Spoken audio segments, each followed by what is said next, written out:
დავიწყოთ პირველი.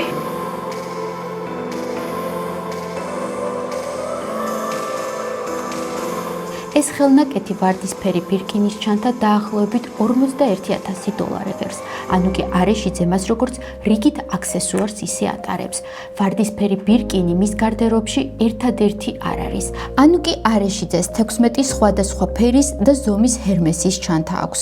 ვარდისფერი, შავი, ყავისფერი, იასამნისფერი, თეთრი, ცისფერი, ნაცრისფერი, ყვითელი, მწვანე, მათ შორის ნიანგის ტყავის, მსოფლიო ბაზრის ერთ-ერთი ყველაზე ძვირადღირებული მოდელი.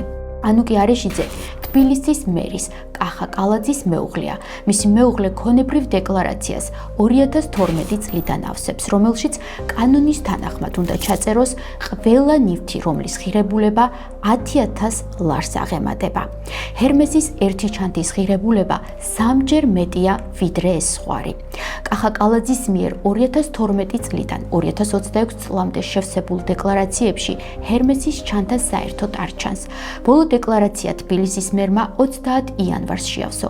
დოკუმენტი ვრცელია, რასაც გვიყვება შთამბეჭდავია. თუმცა 16 ჰერმესს ის არ ახსენებს. დეკლარაციის გრაფაში, სადაც 10,000 ლარზე მეტი ღირებულების მოძრავი ნივთი უნდა ჩაიწეროს, კალაძე უთითებს ლადო გუდიაშვილის და ელენე ახვლედიანის ფერწერულ დილოებს. მათი ფასი 20,000-დან 120,000 მერყეობს. დაახლოებით იგივე ფასი აქვს ზოგიერთ ჰერმესის ჩანთას, ზოგს უფრო ძვირიც. ჩვენ ვკითხეთ ქალაქის მერს, რატომ არ წერს ძვირადღირებულ ნივთებს დეკლარაციაში. დავითვალეთ დაახლოებით 16 ჰერმესის ჩანთა, რომელიც არ ფიგურირებს თქვენს დეკლარაციაში. რატომ არ უთითებთ ამ ძვირადღირებულ აქსესუარებს? დეკლარაციის შევსება, როდესაც ხდება, არის საერთო ხარჯი. ეს ყველაფერი, რა თქმა უნდა, მოცემულია საერთო ხარჯში. უთითებთ ფერწერულ ტილოებს, რაც დაახლოებით იგივე ფასი ღირს, რაც ეს ჩანთები ღირს და აი აქ ეს ორი გვერდი არის, მინდა გაჩვენოთ. თითოეული ნივთის საფასური არის და აი 10,000 ლარზე მეტი რაც ღირს, ის უნდა მიუთითოთ. და აი ამ შემთხვევაში ამას როგორ კანონი მოითხოვს, რომ აი 10,000 ლარს ზემოთ. ყველა ხარჯი, რაც არის გაწეული ჩემს მიმართ, ეს ხო საბანკო ანგარიშებში ჩანს, ხო, ტრანზაქციებს, როდესაც აკეთებ იხდი, ბარათით, ყველაფერი ჩანს. მე ასევე ვალდებულება მაქვს ბანკიდან ამონაწერები წარვადგინო დეკლარაციის ჩაბარების დროს. და რა თქმა უნდა, ყველა ხარჯი შეკრებილია და მოცემულია კონკრეტული ციფრით დეკლარაციაში. ამ შემთხვევაში კახა კალაძეს აქვს ორი ტიპის დარღვევა დეკლარაციაში. ერთი არის ის, რომ ის ცალ-ცალკე უნდა უთითებდეს იმ ნივთებს, რასაც ყიდულობს, რაც აღემატება 5,000 ლარს.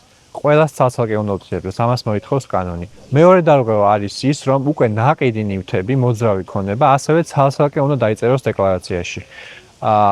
მნიშვნელობა არა აქვს, როდის არის ნაყიდი. შეიძლება თანამდებობაზე დანიშნამდეც იყოს ნაყიდი. ჰერმესის ჩანთების გარდა კალაძე დეკლარაციაში ასევე არ უთითებს მისი და ანუკი არეშიძის ძვირადღირებულ საათებსა და სამკაულებს. კახა კალაძემ შოპინგის, საოჯახო და პირადი ხარჯების შეყვანა დეკლარაციაში 2019 წლიდან დაიწყო. ბოლო დეკლარაციით მხოლოდ 2025 წელს მისი და ანუკი არეშიძის ოჯახური და პირადი ხარჯი 102,524 ლარი და 407,709 ევროა მითითებული. ოჯახის გაერთიანებულ ხარჯებში დეტალები არ ჩანს, რასაც კორუფციის მკვლევარი სანდრო ქევხიშვილი კანონის დარღვევად თვლის. წლების განმავლობაში ამდენი გამოძიება მის ქონებაზე და რატო არ უწერია დეკლარაციაში, ისიც ათვლის თავს ვალდებულად, ანგარიშვალდებულად, რომ ეს დაწეროს და შეასრულოს კანონი და ასევე მაკონტროლებელი უწყებებიც თვალს ხუჭავენ ამაზე. ის ფიქრობს, რომ მერობა, ანუ მისი პოზიცია ერთგვარ იმუნიტეტს აძლევს მას კანონისგან.